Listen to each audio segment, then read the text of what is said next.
Today I'm going to show you something that's a staple in Spain called Tortilla Española, a fancier version that you can do using black truffles. Right now I just have some 3 potatoes, 5 eggs, an onion, some truffle salt, and some crushed truffle. Taken the potatoes and I sliced them into probably 1/4 inch little quarter rounds, and I also sliced the onions.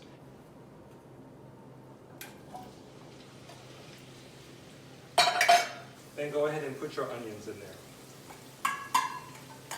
I've beaten my 5 eggs and I took more of my truffles. I'm making the fancy version. I'm going to open this, putting almost about half of this jar in here.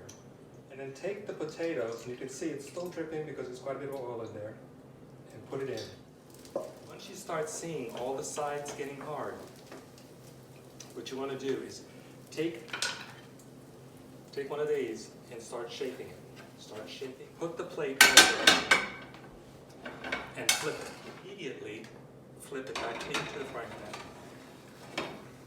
Get your plate ready.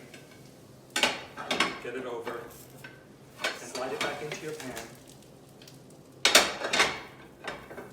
Flip it over again. And you have the perfect tortilla española with a little twist with black truffles.